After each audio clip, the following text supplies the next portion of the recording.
पिछले वीडियो में हमने आपको एक एक्सरसाइज दिया था सॉल्व करने के लिए। अब इसमें हम उसको सॉल्व करके आपको दिखाते हैं। आपने सॉल्व किया, अगर कहीं आपसे मिस्टेक हुआ हो तो आप उसको फिर रेक्टिफिकेशन उसका हो जाएगा, आप उसको रेक्टिफाई कर लेंगे। मैं आपको बताता हूँ कि सॉल्व कैसे करना है और इजी वे में कैसे सॉल्व करना है। देखिए, मैंने शुरुआती वीडियो जो था, लेक्चर 1 जो था वॉइस का, उसमें मैंने बताया था कि 4 चीज़ें हैं जिसको ऑलवेज ध्यान में रखना है। टेंस पर आधारित कोई सेंटेंस है तो 4 चीज़ों को ध्यान में रखना है। कोई भी सेंटेंस बहुत इजी वे में आप उसको एक्टिव टू पैसिव कर पाएंगे। वो 4 चीज़ें क्या थी? पहला काम था कि आप ऑब्जेक्ट को सब्जेक्ट बनाकर सब्जेक्ट की जगह पर डालेंगे। दूसरा काम था कि उसके अनुसार जो प्रॉपर उस टेंस के लिए हेल्पिंग वर्ब होगा पैसिव वॉइस का, वो हेल्पिंग वर्ब डालेंगे। तीसरा काम क्या था कि मेन वर्ब का थर्ड फॉर्म डालेंगे। और चौथा काम था कि बाय लगाकर सब्जेक्ट को ऑब्जेक्ट बनाकर रखेंगे जो एजेंट का काम करेगा। ये 4 काम था। यहाँ पर भी वही 4 काम करना है। पहली बात ये है इसमें समझने की कि आप सेंटेंस को देखिए और सेंटेंस को आइडेंटिफाई कीजिए कि ये किस पर्टिकुलर टेंस से रिलेटेड है।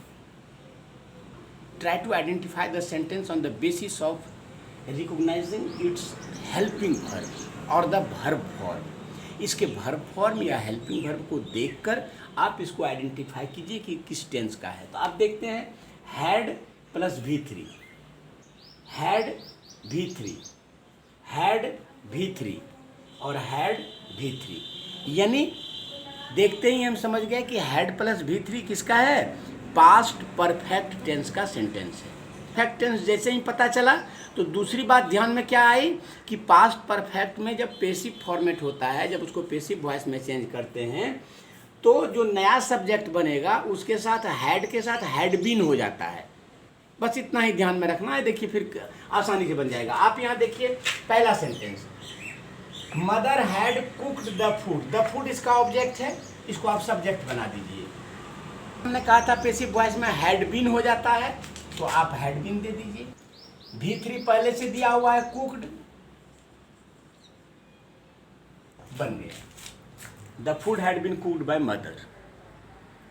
दूसरे में भी उतना ही करना है। द थीफ इसका, the police had caught the thief, the thief had been caught by the police. जो हमने बताया था उसके हिसाब से आपने इसको बना दिया। लेकिन इसमें क्या है कि ये जो बाय द पुलिस है इसकी चर्चा नहीं करेंगे। ओमिशन ऑफ एजेंट, इसको समझ लीजिए। ये सेंटेंस, ये बाय द पुलिस की चर्चा क्यों नहीं करेंगे? ओमिशन ऑफ एजेंट कहाँ होता है, कहाँ बाय का प्रयोग नहीं करेंगे और एजेंट का यूज नहीं करेंगे, इसको समझ लीजिए। बिल्कुल सिंपल है कि जहाँ बिना एजेंट का यूज किए भी एजेंट क्लियर है, एजेंट स्पष्ट समझ में आ जाता है, वहाँ उसकी ज़रूरत नहीं है। जैसे आप कहिएगा the police had caught the thief, तो चोर को आखिर कौन पकड़ेगा? टीचर नहीं पकड़ेगा ना, डॉक्टर नहीं पकड़ेगा ना, कोई इंजीनियर नहीं पकड़ेगा, उसको तो पुलिस ही पकड़ेगी हर हाल में। तो बाय द पुलिस इसलिए नहीं देंगे कि अगर इस एजेंट का हम यूज ना भी करें तो भी ये स्पष्ट है। अगर इतना ही कहें कि the thief had been caught, it means who caught? Police caught. ये बिना एजेंट का यूज किए भी क्लियर है, इसलिए वहाँ पर बाय द पुलिस की आवश्यकता नहीं है और उसका यूज नहीं करेंगे। ही हैड ही लव्ड, ये देखिए क्वेश्चन सेंटेंस है, हैड ही लव्ड मी। तो क्वेश्चन सेंटेंस में क्या है? हेल्पिंग वर्ब पहले है तो पैसिव में भी हेल्पिंग वर्ब पहले होगा, हैड यहाँ डाल दीजिए, हैड। और ये मी जो है ये ऑब्जेक्ट है, इसको सब्जेक्ट बनाएंगे। तो ये ऑब्जेक्टिव केस में मी है, जब ये नॉमिनेटिव केस में होगा ये सब्जेक्ट बनेगा तो आई हो जाएगा, हैड आई। और एक अलग से हेल्पिंग वर्ब क्या लगाते हैं इसमें आप? बीन, हैड बीन करते हैं तो हैड आगे आएगा केवल, बीन तो सब्जेक्ट के बाद जाएगा। तो had I been V3 loved, had I been loved by him. चौथा सेंटेंस देखिए, he had told, V3 told by him, बन गया। इस तरह से हमने देखा कि केवल हेल्पिंग वर्ब और वर्ब फॉर्म को आइडेंटिफाई कीजिए, उसके टेंस को क्लियर समझ लीजिए और फिर आप याद कीजिए कि उस टेंस के लिए पैसिव वॉइस में कौन सा हेल्पिंग वर्ब यूज होगा। बाकी जो 4 काम आपने सीखा है वही 4 काम करना है, हेल्पिंग वर्ब प्रॉपर डालना है, बन जाएगा। आगे फिर देखते हैं। Now next sentence, he will love me.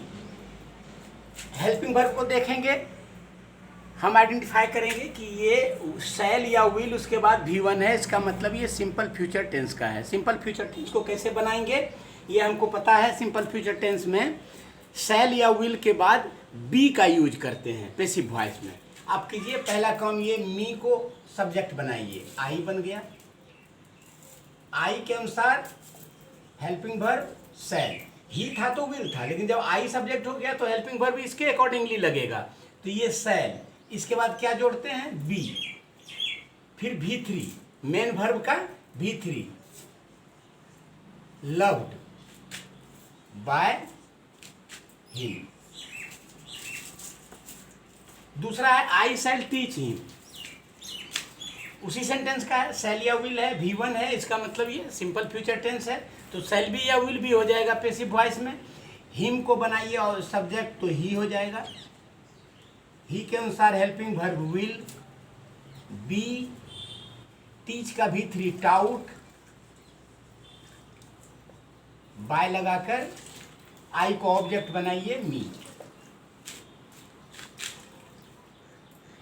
यहाँ एक नए तरह का सेंटेंस है, ये WH क्वेश्चन है, जिसको double question sentence, double interrogative कहते हैं आप। WH व्हेन, व्हाट, वेयर इत्यादि से शुरू होता है। इसमें कुछ नहीं करना, अगर आप ये क्वेश्चन सेंटेंस कर सकते हैं तो थोड़ी देर के लिए भूल जाइए ना कि व्हेन है। यहाँ व्हेन अपनी जगह पर, ये WH वर्ड जहाँ भी है वो शुरुआत में अपनी जगह पर वैसे ही रहेगा, उसके बाद हेल्पिंग वर्ब आएगा। तो व्हेन को जैसा है उसको वैसा ही ले लीजिए, व्हेन। अब will he deposit his money, इसको चेंज करना है, हिज मनी इसका ऑब्जेक्ट जो है वो सब्जेक्ट हो जाएगा, तो हिज मनी के अनुसार विल ही होगा, तो when will his money be, will be, और डिपॉजिट का V3 deposited,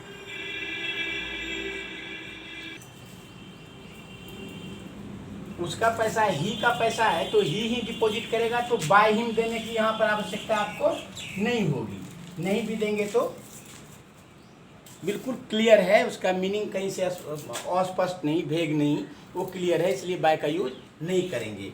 you will have eaten bread, अब देखिए विल हैव प्लस V3, इसका मतलब ये फ्यूचर परफेक्ट टेंस का सेंटेंस है। अब इसको चेंज करते हैं तो will have been shall have been हो जाता है पैसिव वॉइस में, हम जानते हैं। काम उतना ही करना है, ब्रेड को आगे ले लेना है, यही याद रखना है पैसिव वॉइस में कौन सा हेल्पिंग वर्ब डालेंगे।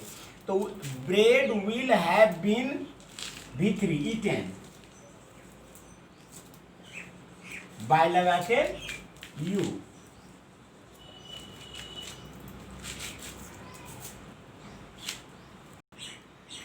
Now next sentence, Manu will have posted the letter, ये विल हैव जैसे ही दिखता है समझ में आ जाता है कि ये सेंटेंस फ्यूचर परफेक्ट टेंस का है। जब इसका पैसिव वॉइस बनाएंगे तो जो भी नया सब्जेक्ट बनेगा उसके बाद विल हैव बीन या शैल हैव बीन का यूज होगा। आइए द लेटर को आगे ले लीजिए, द लेटर